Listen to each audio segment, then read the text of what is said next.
The neighborhood library was hosting a weekend book drive to build a reading room for underprivileged children.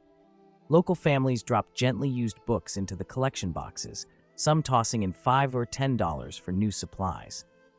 Suddenly, the heavy wooden doors creaked open. An elderly man shuffled inside. His coat was patched, shoes scuffed, and a worn wool cap rested on his head.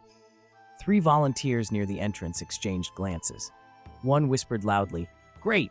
Here comes someone expecting free stuff." Another blocked his path. "Sir, the drive isn't open to outsiders today. Please leave." The old man shook his head slowly. "I'm not here to take. I want to give." A ripple of laughter spread across the room. A young mother smirked. "Give? You can barely afford to feed yourself, old man." The man's hands trembled, but his voice remained calm. "I want to help the children learn." The volunteers hesitated, then one stepped forward gently.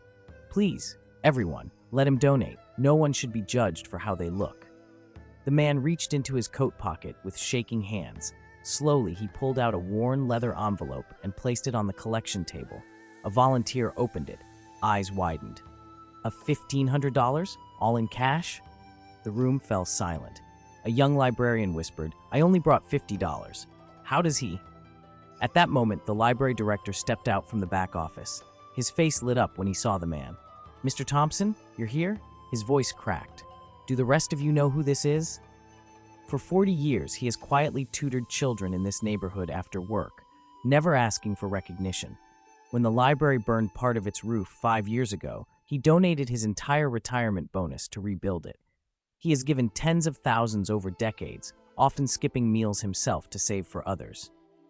The volunteers and attendees stared, faces flushed with shame. Mr. Thompson smiled, voice soft. "It's not what you give when everyone is watching. It's what you give when no one is looking. That is the measure of a life well lived." The librarian took his hand gently. "Thank you for showing us what true generosity looks like." Mr. Thompson nodded. "Faith in people isn't in what you have. It's in what you are willing to give when it costs you most." Lesson: true generosity isn't about wealth, it's about sacrifice. What we give when it hurts the most shows the depth of our heart.